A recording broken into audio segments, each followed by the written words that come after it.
Hi, this is Holly Silva with Business Strategies Podcast for professionals and small business owners who want to launch the business of their dreams. I hired Adam because I decided to do a complete rebrand and refocus of my podcast, and I wanted practical guidance from someone who had been there, done that, so to speak, and who could help me to monetize if possible along the way to having the listenership stats that significant brand sponsors are looking for. Not only does Adam provide fantastic practical guidance on rebranding and SEO so that my podcast is discoverable by my ideal audience, but as I need it, he also provides that guidance step by step so as to not overwhelm me with the process. And he helped me to not only craft my offers, but also guided me on when and how often to release those offers, which makes all the difference. So I am immensely grateful for Adam and the Podcast Business School. Pod Pals, if you want some of my best podcasting tips, make sure you're subscribed to my free Podcasting Business School newsletter. Every Thursday, I sit down and write a fresh newsletter in real time without the use of any AI. And here's the best part. My newsletter topic is completely different from my podcasting topic each week. So if you want to join the 4,000 plus podcasters that are reading my Podcasting Business School newsletter each week, head on over to www.podcastingbusiness.school or just hit the link in the show notes. What's up, Pod Pals? It's your buddy Adam, and you are listening to Podcasting Business School. It's a show where I teach podcasters simple strategies to help you make more money, get more clients, and build a profitable and simple online business. And today, we've got one of my Pod Pals, Seth Silvers, coming in. Seth and I got to jam out thanks to our mutual friend, Meredith Edwards. Shout out to Meredith from Meredith for Real. And we met officially at Podfest, had some dinner, chatted about some podcasting ideas. And I'm like, I got to have Seth on the show, create some content together. So Seth, let's make it official. Welcome to Podcasting Business School. Thank you. Happy to be here. I feel like we had been kind of in like ancillary circles for years, but every time I saw you, you had this like posse following you. So I could never get through. So I was happy to finally make that connection. Well, truth be told, I actually hire people to pretend to be super fans to follow me around to create that illusion. Like at Podfest, I've got like 11 people specifically. I'm like, just be my harem of people that like harasses me and asks me for autographs. And I roll in like that. It really creates a stir. You got to do what you got to do. Influencer marketing, hashtag influencer marketing.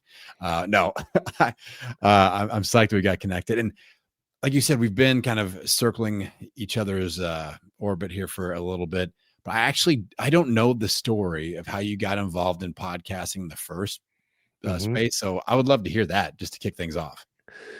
Yeah. So I've always been really attracted to the concept of storytelling.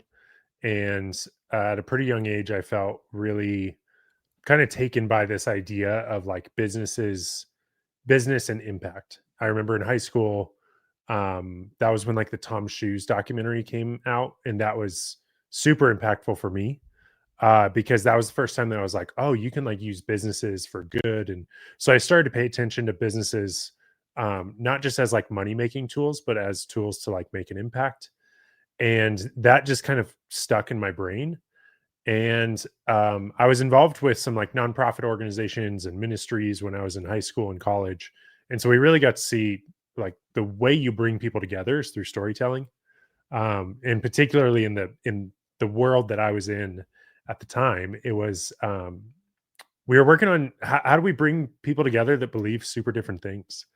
And it's usually around like we can find a common story that we all agree on, even if there's a bunch of things we disagree on. And so probably 15, 16, 17 years old, I started realizing how unifying storytelling is. And then I started realizing that I really liked marketing, but I didn't know what to call it. But I really liked this idea of like creating content or like using messaging to bring people together around things that matter. And so in college, I remember I was watching the Super Bowl with some friends, and I don't remember what number it was, but I'm pretty sure Tom Brady won. So it could have been any time over like a 15-year period. And I remember going in and I wasn't excited about the football because it was Tom Brady and I knew he was going to win. And so I was like, okay, well, I'm excited about the ads. And I remember going in with this expectation of like, okay, this is the biggest stage in the world, debatably, at least in America. And the biggest companies use the biggest budgets to like, they have one shot to like win my affection. And I mean, you know the story. It's like most of the ads, they kind of suck. Yeah. And it was just this moment of like, is this really like the best storytelling? Like, is this like, if you give the best companies in the world millions of dollars to create a 30-second commercial, like this is what they're doing? And so it was really this interesting moment where I began to ask the question. And I think in times in our life, there's questions that kind of like plague us. They just like sit in the back of our head and we roll around with them for a couple years. And so for me, that was when I asked the question of, would it be better for these companies to spend all of that budget and all of that time telling a story of how their brand was impacting people or how their community was being impacted? Would that work better than spending all this money on funky, weird ads?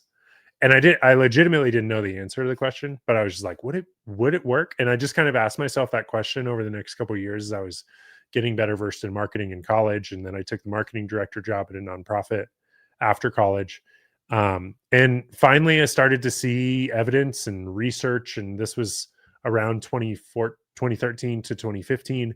And so this was when research was starting to come out that actually showed that like companies that are investing in storytelling, it's working. And that consumers are actually expecting now that companies are going to be a little bit more authentic with what they're doing. Was not thinking about podcasting. I think I had just learned about what it was by somebody sending me an episode of Entrepreneur on Fire. And I was like, this is cool. And so I figured I might as well, like, I know I'm going to do this in the long run, so I might as well start figuring out what to do now. So I quit that job, started Story on Media, which is the agency I now run. We're now coming into 10 years. And the vision at the beginning was help businesses market through storytelling. And for the first 5 years, long story short, I said yes to almost everything anybody hired me for. I remember being really stoked about my first like $400 a month client and being like, I just need 100 of these and I'll be fine. Yes. And we were like pretty much creating a YouTube video for them every single week. And I was like, I can do 100 of those in a week. And I just had no idea how to run a business. And I wasn't thinking about audio, wasn't thinking about podcasting. And then I started a podcast called The Small Business Storytellers. Since has been sunsetted, but is still available. And I was just wanting to tell local business stories just for fun. And that started to really impact my business, which was confusing to me because I wasn't expecting that. So that was when I realized, wait a second, like podcasting, one, is a really good tool to do this like authentic storytelling thing that I've been wanting to do. And also it has a really good benefit to businesses. So the last 5 years has been completely focused on helping businesses market with stories or market with storytelling kind of through podcasting. We just decided podcasting is going to be the piece of the marketing pie that we work on. Every year I've gotten a little bit more focused, figured out how to do it a little bit better. And that was the moment where I finally started saying no in business. And I was like, I'm going to say no to everything else that's not podcasting. And that was definitely the best decision in business I've made. So that's kind of the long story short. And I like absolutely love it. So really have only been in podcasting for like 5 years, which some people think is really long time. And some people think is not a long time at all. The Seth Silvers origin story. That's it.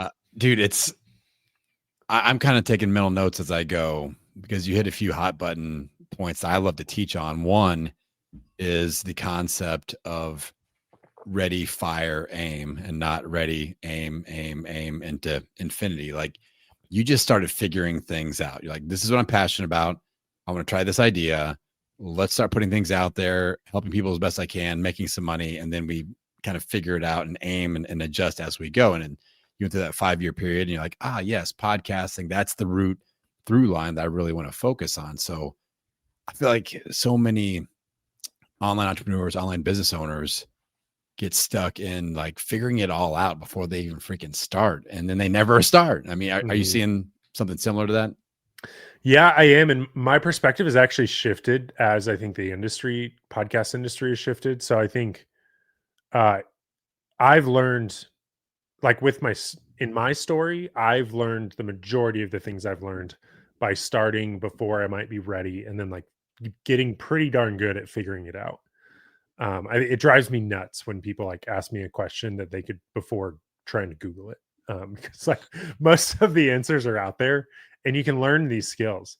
And so that's been really big in my story. I do feel like my perspective on that has shifted a little bit, particularly with podcasts, and particularly with podcasts with like more established companies or more established businesses, where I think part of the reason there's so many like pod fade podcasts is because people ready fire aim and they don't have a strategy. And so we've kind of grown to like encourage podcasters to take a step back, not like a year step, but like maybe like a 6 to 8 week period step back to make sure you actually have a strategy for your podcast before starting. Because I think in COVID, we both saw a million people, literally like there was a million podcasts that started that year. Yeah. And nobody had a plan, nobody had a strategy. So they don't know how to measure it. They don't know what success looks like. They don't know any of these things. And so then they're like, well, this kind of sucks. It's like, I don't know what I wanted out of it, but it sucks. So I'm a big advocate for that strategy of ready, fire, aim. But I also think there's times where we need more strategy. Yeah. I mean, I think it's a totally valid point to go, let's take a month and a half, 2 months and figure out what in the world we actually want to accomplish with this. Yeah. But some, you and I both know people that are like 8 years into this. I've got 49 episodes mapped out in my head and 12 different designs of my logo. Have not hit record yet, but I'm planning on it. Yeah. That's a different story. And when I started, I actually got stuck in that. So I bought like $1,500 worth of podcast equipment. I bought like a PreSonus like 8-track mixer that I think is like still hiding. It's like under this chair over here in the corner. I bought mics, ATR 2100s and all of the stuff. And I went to record. I recorded like 6 or 7 episodes, but I was like pretty embarrassed. I thought I was overconfident. So I thought that I knew how to work the tech. So I recorded like 6 episodes over 2 days. And then I listened to it all and it sucked. Like not like me sucked, like the audio, like something was wrong with the audio quality. And like the gains were so low that I had to like crank them so high to get it like workable. And it sounded terrible. And I sat on it for a year. I didn't do anything with it because I was like so nervous. And then finally I was like, okay, I need to re-record these. I need to get this thing out. So I just got so stuck in my head with it that I was actually sitting on episodes and not publishing them for a whole year before we actually had a podcast. Yeah. Yeah. A lot of people do that and then they never do launch it. So thank goodness for the podcasting industry that Seth Silvers hit the publish button and just got going. So you hit on a couple other points that I was curious about. Let's talk about the bigger brand business type of podcast, the word you used was established business-based podcast versus the more newbie. Maybe they still have business goals and things like that, but the person that's like solopreneur, figuring it out on their own, what is going to work for that bigger brand company for like growth, client acquisition, that's not going to work for that indie solopreneur, I'm doing it all by myself type of podcast? Because I feel like that's one of the mistakes that leads to a lot of those solo newbie people quitting, is they're trying to follow the strategies of their podcasting heroes that have the established brand, the team, the support, the help. Yeah. I tend to think that in a lot of ways, I think like growth works regardless of like the strategies that are going to grow a show are probably going to grow a show regardless of like the size of the show or the level of the how established the brand is. I think that there's different ways that different companies can get an ROI from it. And so, for example, I think that a business that has a more established business model, and by that I just mean like, you know who your audience is, you know how you serve them, and you have a track record of doing it. It's going to be easier for you to measure the ROI of that podcast in the long term because you, in theory, know how you're making money from your customers on the back end. Alex Hermosi, one of our clients, they're a great example. They don't run ads on their podcasts as of today. They never really have.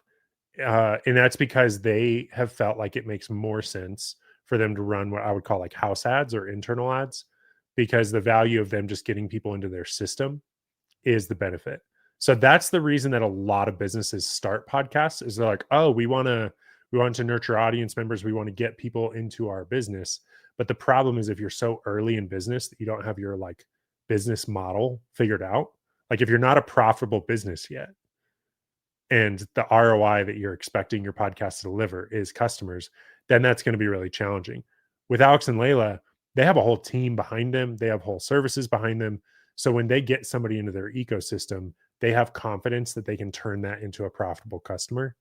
And I think that's easier for big companies. You look at like American Express, they can spend hundreds of thousands or millions of dollars a month on podcast advertising and on pumping it into podcasts, because they know that like they have all of this data to show, and I'm making up this number, but that maybe 1 out of every 10 people that goes and visits their website ends up opening up a credit card.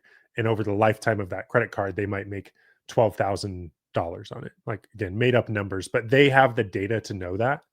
And I think when a lot of like very early stage businesses that are probably still trying to figure out how to get your first couple $100,000 in revenue, you're still figuring that out. Like you're still figuring out like who exactly is your customer. Is your product good enough that they're going to consume your product and go tell somebody about it without you having to like pay them or something? Like some of those like business skills, I think early stage podcasts and kind of indie podcasters figuring out the business, but they're expecting all the ROI. So I think like I just kind of like shifted that question towards more the ROI of it. Yeah. But I think that's like one of the biggest differences when we're talking about like a podcast that supports a business, from like smaller businesses that have podcasts to bigger businesses, is the way that we should be judging the podcast. I don't think should be the same. Yeah.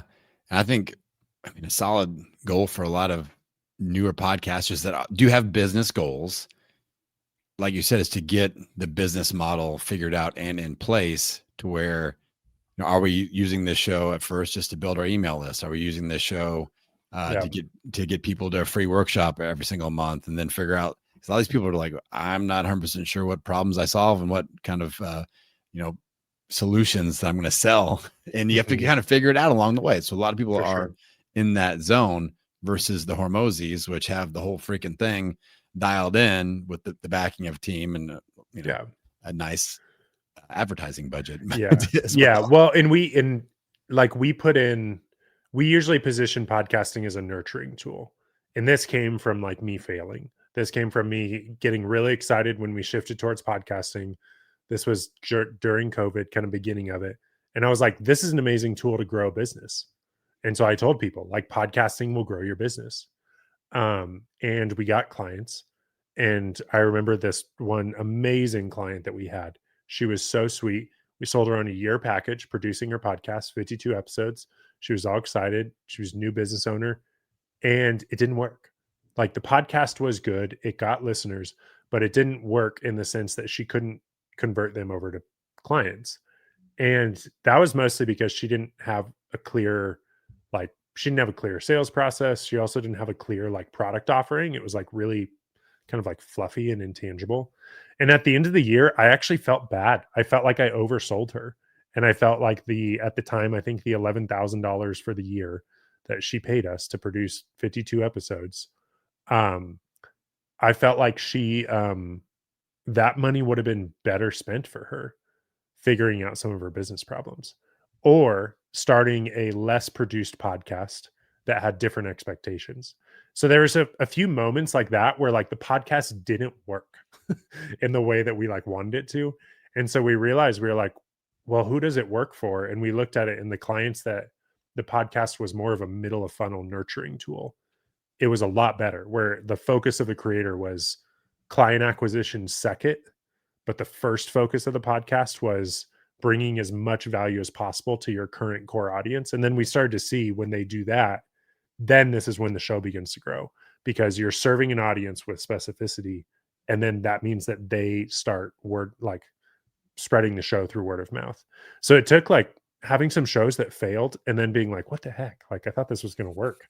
And then we realized we're positioning the whole thing wrong. And so it's like podcasting does grow your business, but for us, that has to be secondary. It's like for our clients, it's like, this is a nurturing tool. This is like a community engagement tool. And the result of having an engaged community is usually your business growing. Yeah. And I talk about all the time, like expert positioning is a huge superpower of having a podcast. Like you get to be in somebody's earbuds every Wednesday when they walk their dog on that regular routine. You know, our content is inserted in that life routine. And if we can position ourselves as somebody that is known by our ideal listener as a person that solves pain points, that solves problems, that leads to business. Yeah. And we are very top of mind, and we like that. Now, I know a topic that you and I both like to nerd out on is growth. Like what's working now as far as the growth experiments. I'm always experimenting. I always love seeing what you're experimenting with. So what are you hot on right now in the podcasting growth space? Yeah. So yeah, I love thinking about growth. And I'll also say like, this is kind of over the last 18 months, I've been focusing a lot more on growth. And I think a lot of your listeners will probably empathize with this that have worked with podcast agencies. It's easy for podcast agencies to produce this nice little podcast baby and then to give it to the client or publish it. And then they're like on to the next episode. And then you have this interesting thing where the podcast isn't growing and the client is like, well, it's your fault. And the agency is like, well, it's your fault. And that's kind of like, that happens not just in podcasting, but with marketing all the time. And so we started to realize like, well, this kind of sucks. Like if we're just focused on the production side, but we're not knowledgeable about how to actually grow a show, it's not good for our business model and it's not good for our clients, which means like eventually we'll both be unhappy.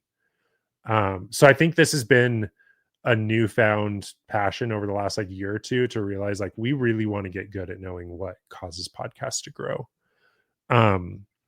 I think that a big thing that I'm like big on right now is even if people have an advertising budget, not spending the advertising, initially not going towards paid growth unless you have organic growth.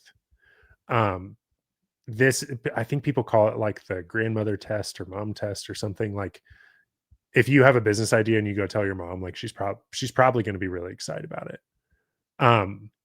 But like if your mom thinks your idea sucks, then like chances are the people that don't know you think it's going to suck.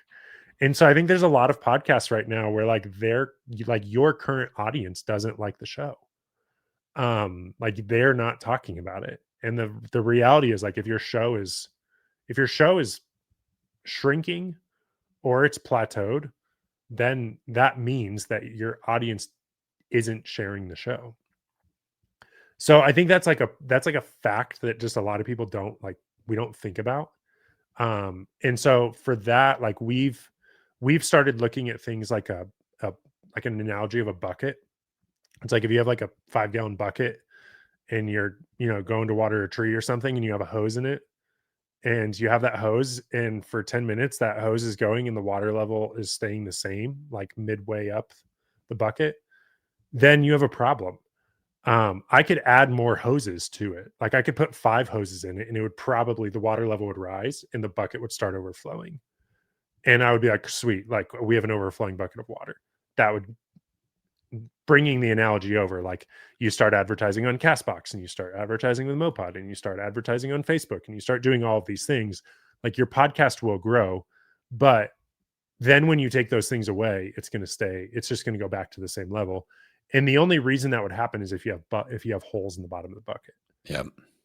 And so we've started doing way more extensive audits with clients to initially diagnose like what are the gaps and what are the opportunities for growth from an organic standpoint. It might be packaging, like it might be, hey, like your branding is unclear. Like new people coming to your show don't know what it's about or it's confusing. It might be how you start the first 30 to 60 to 90 seconds of your episode. Those might suck. And new people coming in might be really confused. And like we look at this through consumption data and different things. Then once we start to see those be healthy, then I think it's a good sign of like, okay, now let's do some advertising because we're confident that when new people come into contact with the show, they're likely to stick around. So people just usually do that backwards. they're like, sweet, I have an extra $1,000 this month and I'm going to spend it in advertising. And they're not actually asking if their show is good. And if people that are new, and I know Jeremy Inns talks often about how like he has this hunch that way more people are coming into contact with your show on a monthly basis than we actually think. Spotify just added a metric like in the last month it showed up where it actually shows the percentage of your audience that is following the show. And on the shows that we're looking at, that number is usually 20 to 45%. So like over half the people that are coming in contact with your show on Spotify probably are not following your show. And so I think like we need to focus on keeping those people. And that usually comes to like quality of content and different things. So that's where we're focusing a lot right now is like really fixing some of these like organic growth problems and retention problems and being willing to modify content and formats and different things like that. And then it's exciting to bring in advertising after that. All right. So with all those problems, what are the one or two that you see like, okay, this is popping up a lot. This is a really big hole in most people's buckets. Yeah, I think it's retention over the first like 60 to 90 seconds of a show. I think it's how we're starting shows. 4 years ago, I feel like it was almost every show was like, okay, you have this. And I really apologize if this is the intro to your show. I don't think it is because you did a cold intro today, which is great. But we had these like 60-second podcast trailers that we'd produce, and you'd usually hire like a third party, like radio voiceover host and cool music and all of this stuff. And it was the same on every single episode. And I just think people's attention spans have changed. So now like we're recommending a lot more that people in the first like 30 seconds that your audience knows what the show is about, who you are, and what that episode is about. And so that can happen a lot of different ways. But I think with a lot of bigger shows that we're working with, like we just got off a call with a show, they're doing like 150 to 200,000 downloads a month. So pretty big show. And their show's been shrinking. And the first 4 to 6 minutes of their show is ads. So like it takes like 7 minutes to get into the actual content of the episode. So I think that's a big one is how are you starting your episodes? And is it possible for a new person who's never heard of you, never heard of your show to raise their hand and say, I'm in the right place and I'm going to listen to this whole episode within 30 seconds. So I think that's like one of the biggest ones that we're seeing right now is how shows are starting. And then the other big thing is that we're recommending a lot right now is when possible, I just think video on Spotify is like such a land grab opportunity right now that a lot of people are missing. And I know there's logistics and it's complicated. And if you're running ads, it's complicated. So not everybody's willing to do that. But that is a big opportunity for growth right now. And Spotify has absolutely said publicly that they are promoting shows inside of their app that have video. And if shows don't have video, then they are choosing shows with video to promote in their place. So I think that's a really big opportunity right now that a lot of people are kind of starting to catch up on, but they're dragging their feet mostly because it's complicated. Yeah. Okay. I've got a list of questions of both these key points here, the holes in the bucket. So with the first one, with the intro, like I think we're on the same page. I just tend to think are we training our audience members to skip or to listen? Yeah. And if we hear, welcome to the Seth Silvers Show, dun, dun, dun, and it's the same damn thing. We go skip to Malou, and then let's get to the real stuff. But I actually, I did a cold open for this episode. That's what I do for every episode. But I actually start the first 60 seconds is a fresh client testimonial. That's the first audio people hear is somebody else's voice. I think that pattern disruption of, we're expecting Adam and it's this female voice talking. What is happening? I actually had somebody email me the other day that they said, at first I was confused. And then I realized you're brilliant. You have someone else advertising a thing and working with you, and it's 60 seconds. And then we start the show. So I think there's like just a pattern disrupt factor there that really helps. Yeah. And I don't think there's like a right formula for anybody. I think that this is where the data comes in. And I I like looking at the analytics of things, and I love like asking what it means. It's not even necessarily trying to hit a right number. And by number, I would say like the percentage of people that are still listening. So like I'll say we typically like to see between 85 and 90% of your audience still listening 60 seconds in. That feels pretty healthy. Yeah. But you might look at your show and you might be like, oh, it's 80%. And then you try out some new formats for a while, and maybe it goes up and maybe it goes down. So it's not even like about like a specific number or a specific format. It's more about learning like what's healthy about your show, what's the benchmark, and that benchmark for you might be different than somebody else. And are you willing to experiment to see if you can get that benchmark number to go up or down? But we've been told by the podcast industry that the most important thing of podcasting is consistency. And I've grown to think that that is a load of crap, because you and I both know so many people that have been doing the same exact thing for 3 years. And they're like, I'm 150 episodes in. I don't know why this is working. I've been being consistent. And it's like, do you listen to your show and do you ask if your show is actually good? Like, have you experimented to try to get the show better? So I think we get thinking that like, oh, if I just do the same thing over and over and over and over again, then it will work, because we've been like sold on consistency, when I think that we need to be like more willing to like just iterate things. So your intro might work really well and for you, and in a year you might be like, oh, I want to try something out and change things. And I think it's about that like flexibility and iteration more so than we all need to do it how Adam's doing it. Yes. Thank you for saying that.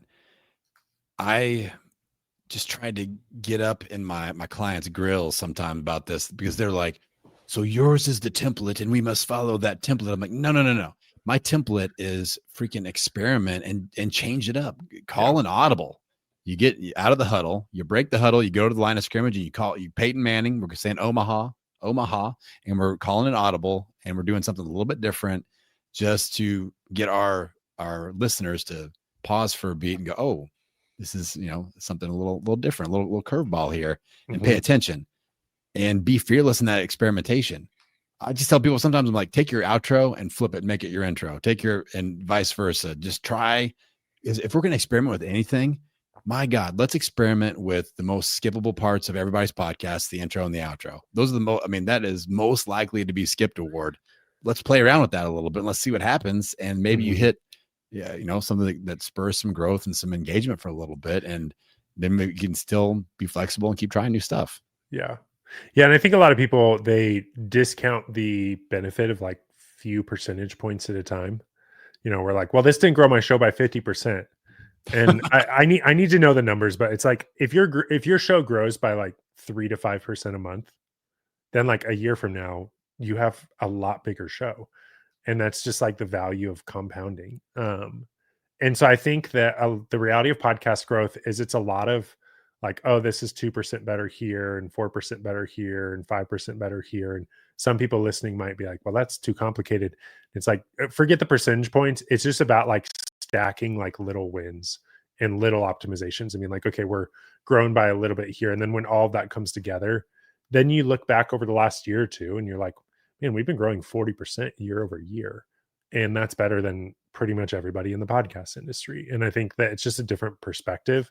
But YouTube has kind of trained us to think like, well, that didn't go viral. And like for us, like we look at like viral in podcasting as pretty much any episode that overperforms by 20%. I'm like, something crazy happened with this episode. If you normally have 100 listeners and on this episode you had 120, it's like something different happened. And it's just different perspective. Yeah. All right. So let's talk about that Spotify video, because I know my audience is probably freaking out by that comment. So do you think it's just simply the hack right now that's, like you said, Spotify is like, if you have video content, we are going to promote you a little bit extra. At what level does that video content need to be? Is it like, let's just like, we're recording this, upload that as the video, we're going to get a little boost in Spotify? Or do you think it needs to be like YouTube optimized, like with all the typical video bells and whistles?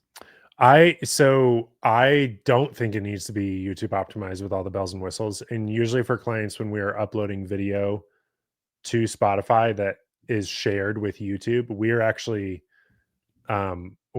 simplifying it a little bit. So we're pulling out, like if there's like sound design. So if there's like, on YouTube, sometimes there's like a lot of intro music and whooshes and bells and all this stuff. We usually pull that stuff out because a lot of people on Spotify are still going to be listening, and it's really confusing to be hearing like a the sound of a piece of paper crumpling without seeing the piece of paper crumple across the screen. You're like, what the heck is going on? So I actually think there's room on Spotify for the video content to be more simple.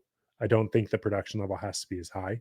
I think something like if you're recording, if you have a video version of your podcast, you should be putting it on Spotify.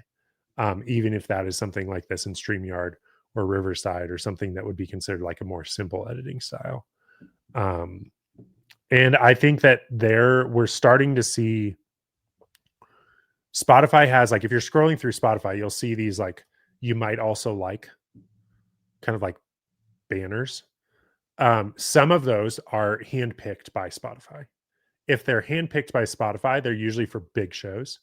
And there's like pretty high thresholds of like qualification for those shows, to where then they have people on Spotify's team that are like, hey, Adam, you have 15 banners for your like shows that you're managing to choose from, for like 15 banner spots or whatever. So some of those are like chosen, but those are usually for big shows. We've seen episodes for small shows that have shown up in those banners. And we asked Spotify, and they said that they actually have a algorithm that is identifying show episodes that are overperforming, and they're promoting them inside of their app. So I would say this is one of the first times that we have evidence of a podcast app at scale beginning to identify content that's performing well within the app and then give it promotional space of some sort. So I think just knowing that that is possible inside of Spotify, for big and little shows, and also knowing that that is not happening for audio only shows, is important to recognize. And I think you said a phrase a couple of times during our time here recording, that went along the lines of, I reached out to Spotify and they replied and said da da da da. And like, I don't feel like anybody has ever said that ever about Apple in any way. Or like, No. It's like, I reached out to Apple and they got right back about, Yeah. how to, do anything. So Spotify to me is a very content creator friendly platform. Like they want to overtake Apple. So paying attention to things like this is important. Now I know my audience will have this question. Video content on Spotify, are we loading that up through our podcast host platform like Libsyn, Buzzsprout, whatever, or are we going directly into Spotify for creators and uploading there? Yeah. So and I might not be, there might be things out there that are different than what I'm about to say.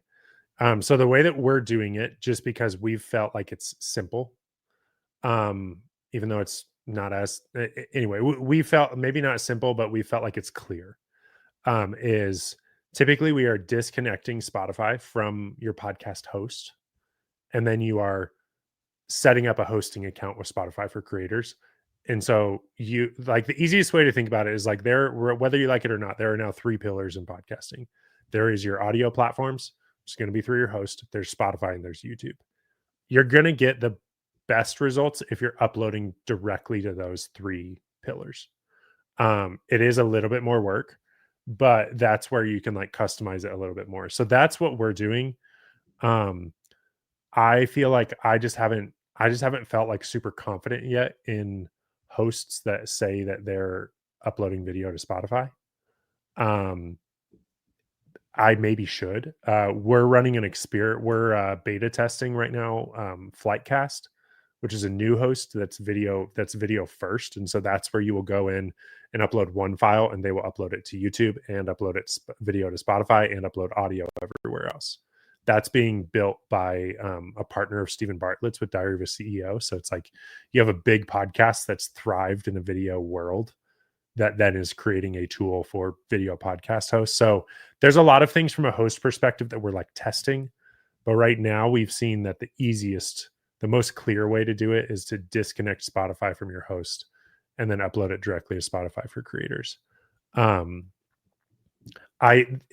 hard thing is that does mean that you can't do dynamically inserted content in your Spotify content, which for some people they might be doing ads. If you're making $43.24 a month through your programmatic ads, then you should take the loss and upload video to Spotify. And I think you'll be happier with having video on Spotify than you will with your $43.27. If you're making $10,000 a month in programmatic ads, then that's a little bit more difficult of a conversation.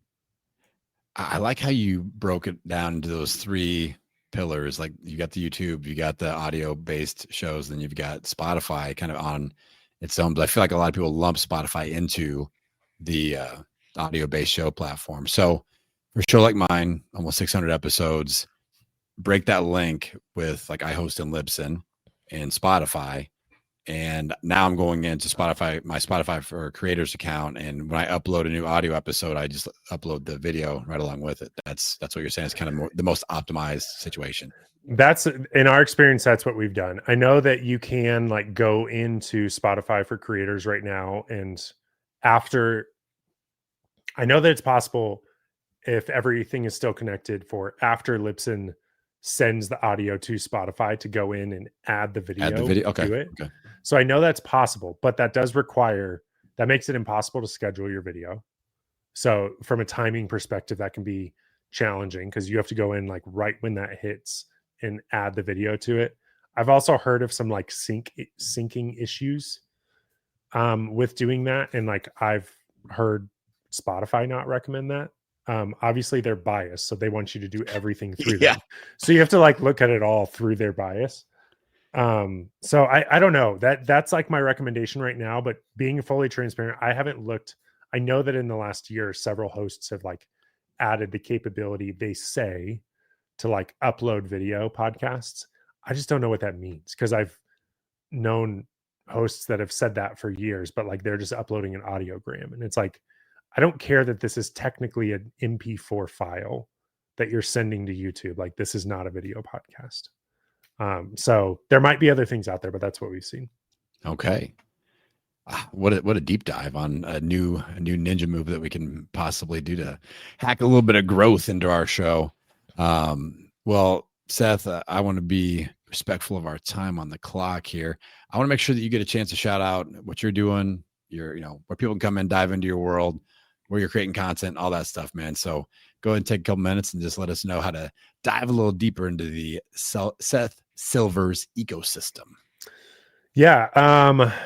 Probably the easiest way to like get in touch with me is probably like LinkedIn or email. I'm like pretty accessible on those platforms. You guys can check out our website at storyon.co. It is very out of date, which we're updating this fall, which will be fun. So for our 10-year anniversary, we figured we should probably do like a rebrand and new website. So I'm excited about that. But yeah, I think our focus as a company is helping businesses or like business focused creators launch podcasts. And we're always happy to talk to anybody that is interested in getting support in that. I always tell people like, I'm always happy to jump on a call with people. And if it makes sense for like me to help, then I will make that ask confidently. And if it doesn't, if I know somebody else that makes more sense, then I'll connect you with him. And then another fun thing that we're kind of experimenting with over the next year is we're going to start doing these like kind of like podcaster dinners. I love going to the podcast conferences. You'll see me there, and I think it's great. I always love talking with people like Adam and being like, hey, what's working and what's not working? And so we're just going to kind of replicate an environment for like 10 to 12 podcasters to come together and have dinner and kind of be able to go around and share what they're struggling with and what they're seeing work. And I'm a big fan of like curating those moments where we can all learn from each other. And I think our industry is so collaborative, so we should lean into it. I love it. I think you just got to have like food themed, like the John Lee Dumas burger, and like, that would be good. That's a good idea. That's gonna be the most important part of this is what I'm saying. All right, Pod Pals. I got to tell you this. Seth is one of the nicest and most like genuine content creators I've met in the space. Just a great individual, great human being. Go connect with him, dive into his world, and you will gain value from it. I can guarantee you that. With that being said, Pod Pals, appreciate you tuning in, appreciate your support. And I'm going to send you out to the world, wishing you health, happiness, and many downloads. We will see you on the next episode. Hey there, good looking. Just a quick reminder to hit that link in the show notes and get signed up for my free Podcasting Business School newsletter. I'm going to send you a fresh, hot newsletter every single Thursday with some of my best podcast launch, growth, and monetization strategies. Hit that link in the show notes and keep your eyes on your inbox.